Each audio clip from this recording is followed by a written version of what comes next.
దీన్ని బట్టి ఇది పుట్టుకొచ్చినాయి అని చెప్తా ఉంటాం. ఇది వాస్తవమే కదా? నిజమే. ఎవడు వ్యాపారం చెప్తే వాడు వైశ్యుడు. దేవుళ్ళ కాలంలో ఉండేవా కులాలు? ఉండేవా? కాదు, లేవు. కృష్ణుడు భౌతికత అయిపోయాడు. చాతుర్వర్ణం మయా సృష్టం గుణకర్మ విభాగశః. గుణాన్ని బట్టి కదా. ఇప్పుడు మన డాక్టర్ దగ్గరికి వెళ్ళామనుకో, వైద్యం చేయించుకోవడానికి మనం చూసేది ఏంటి? ఆర్థోపెడిక్ అని చూసామనుకోండి, ఏదో ఎముకలు వాటికి ఆయన దగ్గరికి వెళ్తాం. సాత్విక్ అని రీల్ చేసుకుంటాడు కదా, మన కులపొడే అన్నా ఈ హోటల్ మన కులపొడిదే అన్నా అంటుంటాడే. అయితే ఇందాక అది ఉండదు కదా. ఇక్కడికి వచ్చిన తర్వాత నేను ఒకటి అబ్జర్వ్ చేసిన, అక్కడ మంచం ఉంది, దాన్ని ఎవరు తాకొద్దు అని అంటున్నారు. అవును, అదే వాళ్ళు కూడా భయపడుతున్నారు, స్టాండ్ పెట్టి ఇట్లా తీస్తున్నారు. ఎందుకంటే తమోగుణం కదా. తమోగుణం నేను పూజ చేసుకో. తమోగుణం. నిద్ర అంటే ఏంటమ్మా? నిద్రలో ఇలా ఉంటావు నువ్వు. నేను శుభ్రంగా స్నానం చేసి వచ్చా. తమోగుణం పట్టుకోకూడదు. ఏమైతే చూటా కదమ్మా. ఇప్పుడు భోజనం చేసావు, చేసే ముందు చేయగలుగుకుంటావుగా, తిన్నాక చేయగలుగుకుంటావుగా. చేయగలుగుకోకుండా ఎందుకు ముట్టుకో? అశుభ్రం. అది అశుభ్రం, తమోగుణం. నీ కాన్షియస్నెస్ ఇప్పుడు మీరు వెళ్ళిపోయిన వెంటనే నేను పూజ చేసుకోవాలి, నైవేద్యం పెట్టాలి. నా మనసు ఎక్కడ ఉంది? అవునా? మనసు తమోగుణం. నిద్ర తప్ప అక్కడ ఏముంది? నిద్ర అంటే ఎవరు చెప్పారు నాకు తెలియదు, కానీ చాలా బాగా చిన్నప్పుడు చదువుకున్నాం.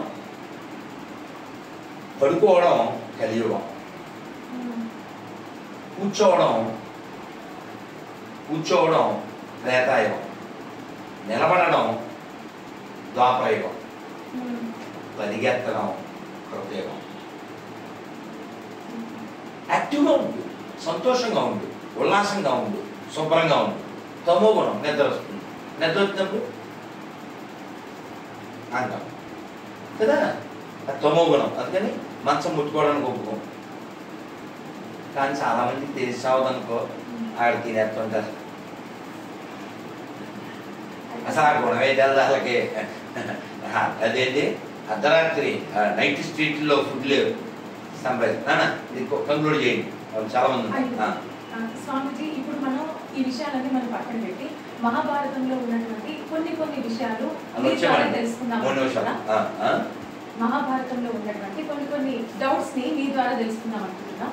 చాలా మందికి ఉన్నటువంటి డౌట్స్ ని నేను మీకు చెప్తాను. శ్రీకృష్ణుడు నెమలి ధరిస్తాడు. దాని గురించి ఒక్కొక్క కథనం ఒక్క విధంగా ఉంది. నెమలి ధరించడానికి కారణం నెమలి పింఛం అంటే మీరు మహాభారతం అన్నారు, మీకు తెలియక భాగవతంలో జరిగినటువంటి పర్వాలేదు అమ్మా. కృష్ణ భగవానుడు బాగా నాట్యం చేస్తాడు. బృందావనంలో ఈ నెమలికి ఆయనకి నాట్యంలో పోటీ జరిగింది. ఆ పోటీ జరిగినప్పుడు కృష్ణుడు ఓడిపోయాడు. ఆ గుర్తుగా తన భక్తుడు గెలిచినందుకు గుర్తుగా ఆయన ఇది ఒక కథనం. అలాగే నెమలి స్వచ్ఛతకి స్వచ్ఛమైన ప్రేమకు ఒక చిహ్నంగా కూడా తల మీద ధరిస్తారు. ఇంకో విషయం ఏంటంటే మనం అర్థం చేసుకోవాలి. సింపుల్, మీకు అర్థమయ్యేలా చెప్తాను. ఉదాహరణకి జుట్టు ముడేసుకోవాలని చెప్తారు. మీ దిక్కుమాల ఛానల్ వాళ్ళకి వాళ్ళు చెప్పరు. నువ్వు ఇంకా మంచిదాన్ని కాబట్టి మంచిగా డ్రెస్ వేసుకుని వచ్చావు. నువ్వు కాదు ఎడిట్ చేసుకోవచ్చు, మేము చెయ్యం, మేము రికార్డ్ చేసే దాంట్లో ఇలాగే ఉంటుంది అమ్మా. నేను మంచివాడు కదా, నటించను. మీరు టీవీ కెమెరా యాక్షన్ అంటారు, మేము యాక్షన్ చేయంగా. మా ఎందుకు చెప్పుకుంటారంటే జుట్టు ముడేసుకోవాలని. నేను విన్నాను, మా అమ్మ చెప్పేది. చివరికి వాళ్ళు స్నానం చేసి వచ్చేటప్పుడు కూడా ఆ చివరి ముడి వేసుకుని వచ్చి తర్వాత దూకోవాలి, తుడుచుకుని తర్వాత తలకి అమ్మ టవల్ కట్టుకునేది. అంటే వెంట్రుకలవి ఎక్కడంటే పడకూడదు అని మేము చదువుకున్నాం. విష్ణు పురాణంలో చెప్పారు, వేరే పురాణంలో ఎప్పుడైనా ఆహారంలో వెంట్రుక పడితే అది నైవేద్యం పెట్టకూడదు. కాబట్టి జుట్టు ముడి వేసుకోవాలి. అలా జుట్టు వదిలేయడం అంటే ఏంటంటే మనకి సినిమాల్లో చూపిస్తుంటారు, నేను వేడాను నీడాను నేను అని. పిశాచాన్ని చూపిస్తారు కదా సినిమాల్లో, అప్పుడు జుట్టు వదిలేసి ఇలా ఊగుతూ వస్తుంటాయి కదా అలాగా. కాబట్టి ఎప్పుడో పొద్దుటూరు వెళ్తే ఒక ఆయన పుస్తకం ఇచ్చారమ్మా, ఓ 25 సంవత్సరాలు. మంచి మాట నా బలి నచ్చింది, పిల్లలతో చెప్తుంటాను. కట్టు బొట్టు జుట్టు అప్పుడే నువ్వు హిట్ లేదా కట్ కదా. ముస్లిం అమ్మాయి బొరకా కట్టుకుంటుంది, చిన్ని బిడ్డకు కూడా బొరకా వేస్తుంది. నేను కళ్ళతో చూసాను చాలా. అది వాళ్ళ సాంప్రదాయం, దేని ఫాలో. ఇందాక వాళ్ళు మనం అంటే అన్నాం, మనం అసలు అనం. ఇప్పుడు ఉదాహరణకి అందరూ మా దేవుడిని నమ్మాలి అని ఎవరంటారు? ఇస్లాము క్రైస్తవం. మనం అలా చెప్పాం. మనకు వేదం ఏం చెప్పింది, ఉపనిషత్తులు ఏం చెప్పినాయి? ఏకం సత్ విప్రా బహుదా వదంతి, దేవుడు ఉన్నాడు, దేవుడు నమ్మడానికి చాలా మార్గాలు ఉన్నాయి అంటాం. ఇక్కడి నుంచి నువ్వు ఆఫీస్కి ఎలా వెళ్తావు? కారులో వెళ్తావు, లేదా ఆటోలో వెళ్తావు, లేదా దాని పేరేంటిది ర్యాపిడ్లో వెళ్తావు, బస్సులో వెళ్తావు. నీకు చాలా ఆప్షన్స్ ఉన్నాయి కదా. ఇందాక మీరు వాళ్ళు ప్రచారం చేస్తారు అని అన్నారు కదా, మరి మీరు ప్రచారం చేయరా? మీరు ఒక వీడియో నేను చూసిన స్వామీజీ, క్రిస్టియన్ అతన్ని మీరు చెప్తున్నారు ఈ స్టిక్కర్ అతికించుకో, ఇది నమ్ము, అది వదిలేసే అని చెప్తున్నారు. మరి నేను ఒక వీడియో చూసిన, నేను మీదే ఉంది, చూపించు వాళ్ళు క్రిస్టియన్ అని నిరూపించు ముందు. మీరే అన్నారు అందులో. ఇక్కడ క్రిస్టియన్స్ ఎవరు లేరు, నేను స్టేట్మెంట్ ఇచ్చిన ఫిక్స్డ్. వాళ్ళ ముందు తరం నుంచి అంతే. వాడు ఇప్పుడు కూడా సర్టిఫికెట్లు ఎవడాడు చెప్పు? వాడి పేరు నగేష్, వాడు క్రిస్టియన్ ఎలా అయ్యాడు కదా. నువ్వు ప్రకటించుకుంటే నువ్వు ఆ కష్టం వచ్చినప్పుడు ఈ దేవుణ్ణి వేడుకున్నా సరే కష్టం తొలగిపోకపోతే అప్పుడు వాళ్ళు పర్వతానికి వెళ్ళి ఆ దేవుణ్ణి వేడుకుంటే తగ్గిపోద్దేమో. మన ప్రాబ్లం వాళ్ళ మతం మారడం కాదు, మతి దొప్పి మాది ఒకటే కరెక్ట్ అన్నాం. నువ్వు ఇంతకుముందు వేరే ఛానల్లో చేసావు, ఇప్పుడు ఇందులోకి వచ్చావు, తప్పేం లేదు, దాన్ని తిట్టకు. అప్పుడు నీకు వాళ్ళు కూడా జీతం ఇచ్చారుగా, వాళ్ళు పనికి మానవులు, అదేంటి తప్పు కదా. అక్కడ జీతం తీసుకుని తిని మళ్ళీ ఆన్లైన్ తిరుగుతావా నువ్వు? తప్పు కదా. సేమ్ అంతే. నీ బాడీ ఎవరిది? హిందువులు ఇచ్చింది కదా. నీ పేరు ఎవరిది? హిందువులు ఇచ్చింది కదా. నీకు ఇంటి పేరు కావాలి, ఒంటి పేరు కావాలి, సర్టిఫికెట్లు హిందూ కావాలి. తక్కువనంటే మీనింగ్ ఏందో నాకు తెలియదు కానీ వీళ్ళకి సోట అవుతుందని అనుకుంటా. తప్పు కదా. మోసం చేయకు, నువ్వే మతంలో ఉండు. నువ్వేదో విగ్రహాలు పూజ చేయద్దు, నువ్వు నరకానికి పోతావు అని చెప్తావు. మరి ధ్వజస్తంభం ఏంది సికింద్రాబాద్లో? ఆరోగ్యమాత ఏంది? రాధారి మాత ఏంది? వేళాంగిని మాత, గోదావరి మాత ఉందిరా? విగ్రహాలు ఉన్నాయా మీ దాంట్లో? ధ్వజస్తంభాలు ఉన్నాయా? ఆయిల్ ఏంది? ఆయిలా? కలవర ఆయిలా? ఆయిల్ ఎక్కడ అనుకుంటున్నావు? మన గుళ్ళో కొబ్బరి చిప్పలవే కాదు. మోసం కదా. పోనీ చెప్పు, మనం అందరం మతం అనుకుందాం, ఇక్కడ లేనిదేమో నాకు ఉంటే వెళ్ళిపోదాం కదా. ఆ మోసాన్ని వ్యతిరేకిస్తున్నాం మనం. మనకంటే గొప్పదుంటే వెళ్ళిపోదాం మనం కూడా. ఇప్పుడు మీ తాతని ఎదవంటే నీకు బీపీ రాదా? తప్పు కదా. మీ తాత లేకపోతే మీ నాన్న ఉన్నాడా? మీ నాన్న లేకపోతే నువ్వు ఉన్నావా? తప్పు కదమ్మా. మన పూర్వీకులు గొప్పవాళ్ళు. ఈ దేశం కోసం లక్షల మంది చచ్చిపోయారు. ఈ బ్రిటిష్ క్రైస్తవ కుక్కలు చంపారు. నువ్వేమో బ్రిటిష్ వాడిని పూర్తావా? నువ్వు ఈ దేశాన్ని నాశనం చేసి ఇక్కడ నుంచి బిలియన్స్ ట్రిలియన్స్ బంగారం ఎత్తుకుపోతే నేను వ్యతిరేకించద్దా? ఉదయ మాత్రం చెప్పవా? నువ్వు జనగణమని చెప్పవా? జాతీయ జెండాకి సెల్యూట్ చేయవా? ఏదో ముష్టి పుస్తకాలు 2 వేసుకొచ్చి ఎడారి నుంచి అనాలా వద్దా? ఇప్పుడు అన్ని మాత్రం సమానం చూద్దాం, 10 లక్షలు ఇస్తాం, నిరూపించు. నువ్వేమంటావంటే ఇదే మాట నెమ్మదిగా చాగంటి గారు ప్రశాంతంగా చెప్పాలంట. కానీ నేను అలా చెప్పను, ఎందుకంటే ట్రెండ్ ఫాలో సెట్ చేస్తాం. చాలా మంది డైరెక్టర్లు మీ దగ్గర నుంచి డైలాగ్స్ తీసుకున్నారు. పోనేమ్మా, ఎవడో ఒకడు మంచిగా వాడితే చాలు. నాకు భయపడి సీను అది వాడుకున్నాడు గురుగారు అని ఎవరో పెట్టారు. అంటే నేను ఎప్పుడు 5 ఏళ్ల క్రితం చెప్పాను, మరి అక్కడ నుంచి 3 ఏళ్ళు కదా. నేను సరదాగా నా ఫోన్లేరా, వాళ్ళకి మనమే చెప్పాలంటే వాళ్ళకి రైటర్లు ఉండరా, పోనీ వాడితే వాడి మంచిదే కదా సరదాకి కబుర్లు. ఇంకొక 3-4 ప్రశ్నలు అడుగుతాను స్వామీజీ. ఒకటి అడుగు చాలు వాళ్ళు వచ్చి. ఇప్పుడు దేవుళ్ళ కాలంలో సంభోగం అనేది లేకుండానే పిల్లలు పుడతారు అని ఉంది మనకి. ఇప్పుడు మనం చూసుకున్నట్టయితే భగవద్గీతలో కుంతీదేవి సూర్యుడిని ఇదే నిన్ను తిడతారు ఇప్పుడు కామెంట్లో, ఈ యాంకర్ కనీస పరిజ్ఞానం లేదని కామెంట్ పెడతారు. నువ్వు ఇందాక భాగవతం అనాలి, భారతం అన్నావు, ఇప్పుడు భారతం అనాలి, భగవద్గీత అన్నావు, తెలియదు కదమ్మా. మహాభారతంలో కుంతీదేవి సూర్యుడిని ప్రార్థించింది.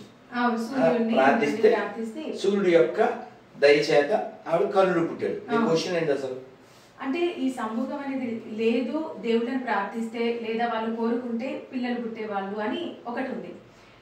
మరొక కథనంలోనేమో అయ్యప్ప స్వామి పుట్టుక గురించి ఈ విధంగా రకరకాలుగా ఉన్నాయి. అసలు ఉండేవా, ఉండకపోయేదా, అసలు ఏంటి అంటే దీని గురించి వేరే మతాలు ఏంటంటే ఈ వేలు పెట్టి మరి ప్రశ్నిస్తున్నారు. సో వాళ్ళకు సమాధానం కోసం నీకు అర్థం కావట్లేదు. ఇప్పుడు నీకు అర్థమయ్యేలా చెప్తాను తల్లి. ఇప్పుడు నువ్వు వాచి ఎక్కడ తెప్పించావు? ఆన్లైన్లో ఎంత? 1000 రూపాయలు. అంటే ఫ్లిప్కార్ట్ లేకపోతే అమెజాన్. నేను అమెజాన్ ఎవరన్నా అడిగాడు ఫోన్ చేసి వాచి తెప్పించుకో లేకపోతే వేసేయను అని చెప్పలేదు. నీకు నచ్చి సెల్ ఫోన్లో చూసి తెప్పించుకున్నావు, నీ ఇష్టం కదా. ఇప్పుడు రోడ్డు మీద బోల్డ్ షాపులు ఉన్నాయి, మోర్ కావచ్చు, రిలయన్స్ కావచ్చు, విజేత కావచ్చు. ఎవరిని నిన్ను పిలిచారా? నన్ను కానీ వాళ్ళ ఎవరు పిలవలేదా? నువ్వు ఆ షాప్లోకి వెళ్ళి ఆ ఎంత ఇది 500, ఇదంతా 200 బేరం ఆడతావు. పెద్ద షాపులు అక్కడ బేరం ఉండదుగా, దాని మీద ఉన్నది ఇచ్చేసి కవర్కి ఎంత 5 రూపాయలు ఇచ్చి కవర్ కొనుక్కోవాలి, కవర్ కూడా కొనుక్కోవాలి. అవునా? నువ్వు బేరం ఆడటానికి లేదు. నువ్వు ఎప్పుడు బేరం ఆడతావు తెలుసా? మీ ఇంటికి వస్తారు కదా కూరగాయలు, అప్పుడు బేరం ఆడతావు. అవునా? ఎంత కేజీ? ఎందుకు 30? మనం 15కి తెచ్చాము. ఎందుకు బేరం ఆడావు? అని నీ దగ్గరికి వచ్చారు కాబట్టి. అవునా? అవునా? ఇప్పుడు ఇళ్ళ దగ్గరికి వచ్చి అడుక్కునేది ఎవరు? నువ్వు పరమతాలని చెప్తున్నావే, హిందువులకే పుట్టినటువంటి గొర్రెలు. అవునా? మా వాడిని నమ్ముకోండి, పాత సామాన్లు కొంటామని చదువులు తిరుగుతారా? కూరగాయలు తిరుగుతారా? ప్లాస్టిక్ సామాన్లు అమ్ముతామని తిరుగుతారా? అలా వీళ్ళు తిరుగుతారు. మరి హిందువులు ఎక్కడైనా తిరుగుతున్నారా? మాదే నమ్మండి, నమ్మబద్దే నరకని వెళ్తారని. ఒకవేళ హిందువులు చెప్తే ఎవరికి చెప్తారు? హిందువులకే చెప్తారు కదా. అవునా కదా? అవునా? ఇప్పుడు నన్ను ఇక్కడ ఒక 65 మంది పైన ఉన్నాం, మనం అందరం చెప్పగలం ఏమని? నాకు పనికిమాలిన ఎడారి మతాలకి, ఆ ఎడారి మత గ్రంథాలకి, ఆ మత గ్రంథాల్లో ఉన్న పేర్లకి, నాకు, నా పూర్వీకులకి, నా కుటుంబానికి, ఆ దళిత మతాలకి, ఆ సంకర మతాలకి, ఆ మ్లేచ్ఛ మతాలకి, ఆ ఎడారి ఇసక మతాలకి, నాకు, నా కుటుంబానికి, నా దేశానికి ఏ సంబంధం లేదు అని చెప్పచ్చు. ఎందుకంటే నిజం కాబట్టి. ఆలోచన చెప్పను. సుబ్రహ్మణ్యం అని నేను, సాంబశివరావు అని నేను, హిందూ మతానికి సంబంధం లేదని అది కుదిరితే నీ పేరేంటి? మనం వ్యతిరేకించేది కర్మతాన్ని కాదు, మోసాన్ని, అబద్ధాన్ని. పోనీ నీకు అర్థమయ్యేలా చెప్పాలంటే గోల్కొండ వెళ్ళేవాడు ఎందుకు ఏముందా? ఆవిడ ఫేమస్ ఏం లేదా? బతికిపోయాడు. అసలు అది కదా. అవునా? అవునా? ఎప్పుడు రామదాసు 400 ఏళ్ళు. ఏమైంది అక్కడ? ఏమున్నాడు గోల్కొండలో? ఎన్నాళ్ళు ఉన్నాడు? 12 ఏళ్ళు. ఎందుకున్నాడు? అవునా? ఎవరు ఇప్పించారు? ఎవరెవరు ఇచ్చారు? ఎవరిచ్చారు? ఎప్పటికీ ఉన్నాయి తెలుసా? ఎప్పటికీ ఆ తానీషా వంశస్థులు తలంబాలు పంపిస్తారు తెలుసుగా. చరిత్ర కంటిన్యూ అవుతుందా లేదా? రాముడు ఉన్నాడు, రుజువు ఉంది. రామదాసు మోక్షం పొందాడు. పోనీ వాళ్ళ మతాల్లో ఒక్కడికైనా మోక్షం అనే పదం కానీ, మోక్షం పదం కానీ ఉందా? ఫర్ ఎగ్జాంపుల్ నాన్న, నీకు ఒక వెండి నెక్లెస్, డైమండ్ నెక్లెస్, రెండిట్లో ఏది తీసుకోమంటే ఏది తీసుకుంటావు? బుర్ర ఉంది కాబట్టి నీకు. మేము అంతే అంతే, వెరీ సింపుల్. అన్నా ఇన్ని మాట్లాడుతున్నాడు, చిన్న మాట. నువ్వు ఒక్కరోజైనా జర్నీలో ఉన్నప్పుడు తప్పిస్తే, మేమైతే జర్నీలో కూడా స్నానం చేయాలి. నువ్వు స్నానం చేయకుండా తింటావు? చూసి మొహాలు పెట్టావు. స్నానం అనే కాన్సెప్ట్ ఉందా వాళ్ళకి? ఎడారి అందులో వాటర్ ఉండదు, వాళ్ళ పుస్తకాల్లో వాటర్ ఉండదు.